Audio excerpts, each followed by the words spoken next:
Shalom Bapak Ibu Saudara-saudaraku yang terkasih dalam Tuhan Yesus Kristus. Selamat malam, salam sejahtera untuk kita semua, dimanapun saudara-saudara berada. Selamat berjumpa kembali di Renungan Kristen pada malam hari ini. Kiranya kekuatan dan sukacita oleh Roh Kudus melimpah dalam hati dan kehidupan saudara semua. Dan semoga saudara semua dalam keadaan sehat selalu. Pada malam hari ini sebelum kita mendengarkan renungan firman Tuhan, mari terlebih dahulu kita berdoa. Terima kasih ya Bapa di dalam kerajaan surga. Engkau Allah yang kudus dan kekal, Bapa yang mulia dan ajaib, Bapa di dalam kerajaan surga. Di dalam nama Tuhan Yesus Kristus, kami mengucap syukur ya Tuhan oleh karena pertolongan-Mu di sepanjang hari. Kami boleh dimampukan Tuhan untuk melewati hari ini, melakukan tugas tanggung jawab kami, mengerjakan segala aktivitas kami dengan pertolongan Tuhan. Saat ini ya Tuhan, kami akan mendengarkan firman-Mu. Berilah kami pengetahuan dan bimbinglah kami, agar apa yang Engkau firmankan dapat bekerja sesuai kehendak-Mu. Bukalah hati dan pikiran kami ya Tuhan, untuk dapat memahami dan menerima firman-Mu dengan baik. Kiranya firman-Mu ini dapat kami lakukan dalam setiap kehidupan kami dan menjadi berkat bagi hidup kami. Berbicaralah ya Tuhan, kami sudah siap mendengarkan firman-Mu. Di dalam nama Tuhan Yesus Kristus kami berdoa. Amin. Bapak Ibu Saudaraku yang terkasih, ayat renungan kita pada malam hari ini terdapat dalam Injil Matius pasal 1 ayat 18 sampai 23 yang berkata demikian. Kelahiran Yesus Kristus adalah seperti berikut. Pada waktu Maria ibunya bertunangan dengan Yusuf, ternyata ia mengandung dari Roh Kudus sebelum mereka hidup sebagai suami istri. Karena Yusuf suaminya seorang yang tulus hati dan tidak mau mencemarkan nama istrinya di muka umum, ia bermaksud menceraikannya dengan diam-diam. Tetapi ketika ia mempertimbangkan maksud itu, malaikat Tuhan nampak kepadanya dalam mimpi dan berkata, "Yusuf, anak Daud, janganlah engkau takut mengambil Maria sebagai istrimu, sebab anak yang di dalam kandungannya adalah dari Roh Kudus. Ia akan melahirkan anak laki-laki, dan engkau akan menamakan dia Yesus, karena dialah yang akan menyelamatkan umatnya dari dosa mereka." Hal itu terjadi supaya genaplah yang difirmankan Tuhan oleh Nabi. Sesungguhnya anak darah itu akan mengandung dan melahirkan seorang anak laki-laki, dan mereka akan menamakan dia Immanuel, yang berarti Allah menyertai kita. Bapak Ibu Saudaraku yang diberkati Tuhan, kelahiran Tuhan Yesus Sang Immanuel sebenarnya berkaitan dengan sebuah nubuatan yang diberikan Nabi Yesaya 700 tahun sebelumnya kepada Ahaz Raja Yehuda yang ketakutan karena diserang oleh dua kerajaan sekaligus. Dapat Bapak Ibu baca dalam Yesaya pasal 7 ayat 1 sampai 14. Janji kelahiran Immanuel dari seorang perawan ini kemudian dituliskan kembali saat malaikat menjumpai Yusuf dalam mimpi untuk tidak ragu mengambil Maria yang sedang mengandung sebagai istrinya. Dari dua latar belakang ini kita bisa mengambil beberapa pelajaran praktis. Yang pertama, penyertaan Allah terjadi karena kedaulatannya. Nabi Yesaya menyatakan pesan Tuhan bahwa ia akan bertindak menolong Raja Ahaz, tetapi Ahaz begitu takut dan ragu-ragu sehingga dia bahkan tidak mau meminta pertolongan dari Tuhan. Dari sinilah Yesaya kemudian mengatakan, Allah sendirilah yang akan memberikan kepadamu suatu tanda, yaitu Sang Immanuel akan hadir ke dalam dunia. Keraguan yang sama juga dialami oleh Yusuf, yang benar-benar kesulitan untuk menerima kehamilan Maria. Penyertaan Tuhan di dalam kehidupan kita terjadi sepenuhnya dari kasih setia Tuhan, diberikan bukan karena kekuatan iman kita, Justru pada saat-saat keraguan melanda, untuk pertama kalinya dalam sejarah, seorang perawan akan mengandung dan melahirkan Immanuel. Dan peristiwa ini sepenuhnya dikerjakan oleh Allah tanpa campur tangan manusia. Sang Immanuel akan hadir justru di tengah kelemahan, bukan kekuatan kita. Jika hari ini kita menghadapi kemustahilan, lihatlah mujizat kelahiran Sang Immanuel dari seorang perawan yang olehnya kita mendapat janji penyertaan Tuhan yang pasti. Yang kedua, ada penyertaan Allah di balik setiap persoalan. Dalam ayatnya yang ke-22 mengatakan, hal itu terjadi supaya genaplah yang difirmankan Tuhan oleh nabi-nabi. Yusuf tidak memahami bahwa kehamilan Maria yang masih perawan ternyata adalah sebuah penggenapan janji tentang kehadiran Sang Immanuel. Bagi Yusuf, Maria telah berkhianat dan jelas ia tidak menerima cerita Maria bahwa ia mengandung dari Roh Kudus. Terkadang kita kesulitan memahami bahwa Tuhan memiliki rencana di balik setiap peristiwa yang menimpa kita. Kita kemudian akan mencari solusi yang paling masuk akal sesuai pemahaman kita sendiri. Tetapi jika kita benar-benar percaya bahwa Allah berdaulat, maka sesungguhnya tidak ada yang mustahil bagi Allah. Tidak ada hal yang di luar kendali Tuhan. Bahwa kita dapat mempercayai bahwa Tuhan tetap menyertai walaupun sepertinya tidak ada jalan keluar. Allah tidak selalu membuat segalanya mudah, tapi Ia berjanji akan menyertai kita melalui semua pergumulan yang terjadi. Sang Immanuel selalu hadir di balik semua persoalan kita. Justru persoalan yang paling berat dapat mengandung penggenapan janji Tuhan yang luar biasa. Dikatakan bahwa sesungguhnya anak darah itu akan mengandung dan melahirkan seorang anak laki-laki, dan mereka akan menamakan dia Immanuel, yang berarti Allah menyertai kita. Bapak Ibu Saudaraku yang dikasihi dalam Tuhan Yesus Kristus, makna kehadiran Sang Immanuel atau Allah menyertai kita bukanlah sekedar slogan rohani yang indah untuk diucapkan pada saat Natal, melainkan sebuah kebenaran yang hidup, nyata, dan bekerja dalam setiap musim kehidupan kita.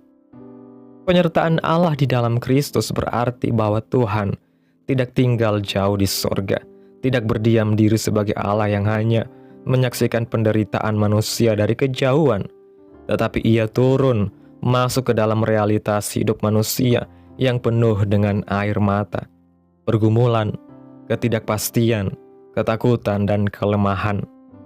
Yesus lahir bukan di istana megah, bukan di tengah kenyamanan, tetapi di palungan yang hina, di tengah keterbatasan, agar kita tahu bahwa tidak ada lembah kehidupan yang terlalu gelap untuk disinari oleh kehadiran Allah. Kehadiran Immanuel mengajarkan kepada kita bahwa penyertaan Tuhan bukan berarti hidup kita bebas dari masalah, tetapi berarti kita tidak pernah berjalan sendirian di dalam masalah itu. Yusuf dan Maria tetap harus melalui gunjingan, penolakan, ketakutan, bahkan ancaman maut dari Herodes. Namun satu hal yang tidak pernah berubah, Tuhan menyertai mereka. Demikian pula dengan kehidupan kita. Kita tetap bisa menghadapi tekanan ekonomi, pergumulan keluarga, sakit penyakit, kegagalan, bahkan kehilangan orang yang kita kasihi. Tetapi di tengah semua ini, janji Immanuel tetap bergema bahwa Allah menyertai kita. Kadang kita ingin penyertaan Tuhan diwujudkan dalam cara-cara yang instan. Masalah langsung beres, sakit langsung sembuh, pintu rezeki langsung terbuka. Tetapi seringkali Tuhan justru menyatakan penyertaan-Nya melalui kekuatan untuk bertahan, damai di tengah badai, hikmat dalam mengambil keputusan, dan pengharapan yang tetap menyala di tengah kegelapan. Inilah bukti nyata bahwa Sang Immanuel sungguh hidup dan bekerja di tengah-tengah kita. Lebih dari itu, kehadiran Sang Immanuel juga mengubah cara kita memandang penderitaan dan masa depan. Jika Allah saja rela turun menjadi manusia dan berjalan bersama kita, maka tidak ada alasan bagi kita untuk kehilangan pengharapan. Penyertaan Tuhan memberi kita keberanian untuk melangkah walaupun jalan di depan tampak gelap, memberi kita keteguhan untuk bertahan walaupun kekuatan kita hampir habis, dan memberi kita keyakinan bahwa setiap air mata yang jatuh tidak pernah sia-sia di hadapan Tuhan. Yesus, Sang Immanuel, tidak hanya hadir 2000 tahun yang lalu di Bethlehem, tetapi Ia terus hadir hari ini di tengah rumah tangga kita, di tempat kita bekerja, di kamar kita, saat kita menangis dalam doa, bahkan di saat kita merasa paling sendirian. Tuhan tidak selalu mengangkat kita keluar dari masalah, tetapi seringkali Ia mengangkat hati kita agar mampu melewati masalah itu dengan iman. Ketika kita sungguh-sungguh menyadari bahwa Allah menyertai kita, cara kita menjalani hidup akan berubah. Kita tidak mudah putus asa, kita tidak gampang menyerah, kita tidak cepat tawar hati, karena kita tahu bahwa di balik setiap langkah, di balik setiap pergumulan, dan bahkan di balik setiap kegagalan, ada tangan Tuhan yang setia menopang. Sang Immanuel mengajar kita untuk hidup bukan dengan mengandalkan kekuatan sendiri, tetapi dengan bersandar penuh kepada Tuhan yang setia dari awal sampai akhir. Dan pada akhirnya penyertaan Allah ini bukan hanya untuk memberi kita kekuatan hari ini, tetapi juga untuk membawa kita menuju penggenapan janji Tuhan yang sempurna di masa depan, yaitu hidup yang kekal bersama Tuhan di dalam kemuliaan. Amin. Tuhan Yesus memberkati. Demikianlah renungan firman Tuhan pada malam hari ini. Biarlah menjadi berkat bagi saudara yang sudah mendengarkan. Dan untuk menutup renungan pada malam hari ini, mari kita berdoa. Terima kasih ya Bapa di dalam kerajaan surga, Bapa yang kekal dan ajaib, Bapa yang mulia dan penuh kasih sayang, Bapa di dalam nama Tuhan Yesus Kristus. Kami bersyukur atas pertolongan-Mu, penyertaan-Mu, juga atas kasih dan berkat-Mu dalam hidup kami. Kami berbahagia dan bersyukur atas kebaikan Tuhan dalam hidup kami. Terima kasih buat penyertaan Tuhan di sepanjang hari yang telah kami lewati. Hingga pada malam hari ini kami boleh bersyukur lagi di hadapan Tuhan melalui doa dan renungan pada malam hari ini. Terima kasih ya Tuhan buat firman-Mu pada malam hari ini. Kami bersyukur buat Sang Immanuel. Kami mengucap syukur karena melalui firman-Mu hari ini kami kembali diingatkan bahwa Engkau adalah Allah yang menyertai kami dalam setiap keadaan, baik saat kami kuat maupun saat kami lemah, baik saat kami bersuka cita maupun saat kami berada dalam lembah air mata. Ampuni kami apabila selama ini kami lebih fokus kepada masalah kami daripada kepada penyertaan-Mu, lebih takut kepada keadaan daripada percaya pada janji-Mu. Hari ini kami menyerahkan seluruh hidup kami ke dalam tangan-Mu. Segala kegelisahan, ketakutan, pergumulan, dan masa depan kami. Kami percaya Engkau tetap menyertai kami, membuka jalan di saat tidak ada jalan, memberi kekuatan di saat kami hampir menyerah, dan memulihkan kami di saat kami terluka. Biarlah hidup kami semakin berakar dalam iman kepadamu, dan melalui setiap musim kehidupan yang kami jalani, nama Tuhan semakin dipermuliakan. Terima kasih ya Tuhan buat firman-Mu yang begitu indah dan ajaib yang telah kami dengarkan pada hari ini. Biarlah firman-Mu terus tertanam dalam hati kami dan berbuah-buah di dalam setiap kehidupan kami. Dan biarlah perkataan firman-Mu ini Tuhan terus menyegarkan jiwa kami, menghidupkan hati yang lemah dan lesu, dan membangkitkan harapan dan kasih. Berkati umat-Mu yang sudah mendengarkan firman-Mu hari ini.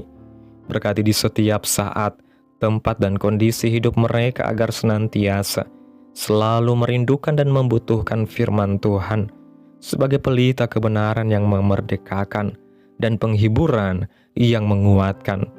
Ajarilah kami bahasa firman-Mu dan bimbinglah kami untuk selalu hidup sesuai kehendak-Mu, agar kami selalu dekat kepadamu.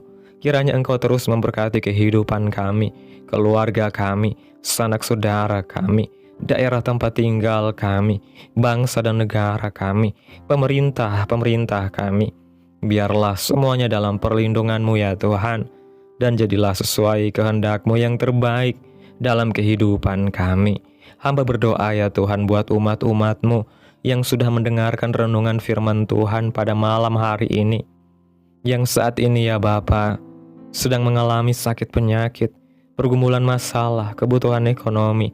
Kiranya Tuhan jamah kehidupan umat-umat-Mu, sembuhkan sakit penyakit mereka, pulihkan keadaan umat-umat-Mu, memberkati perekonomian mereka, serta berikan jalan keluar dalam setiap pergumulan masalah yang umat-umat-Mu sedang hadapi. Dan ajarlah kami ya Tuhan untuk selalu berharap dan percaya sepenuhnya hanya kepada Tuhan Yesus. Pada malam hari ini ya Tuhan, kami akan beristirahat dalam tidur kami. Tutup bungkus kami oleh kuasa-Mu, hindarkan kami dari segala kecelakaan, mara bahaya, sakit penyakit, orang-orang jahat, kuasa-kuasa kegelapan, iblis, bencana-bencana alam, hal-hal yang tidak kami inginkan. Tuhan singkirkan, Tuhan jauhkan, Tuhan hancurkan hanya di dalam nama Yesus. Kiranya Engkau sertai dan lindungi kami di sepanjang malam ini, sehingga kami boleh bangun besok pagi dengan tubuh yang sehat, kuat, serta diberkati Tuhan. Terima kasih ya Tuhan Yesus yang baik, inilah yang menjadi doa kami. Mari bersama kita berdoa. Bapa kami. Bapa kami yang di sorga, dikuduskanlah nama-Mu, datanglah kerajaan-Mu, jadilah kehendak-Mu di bumi seperti di sorga.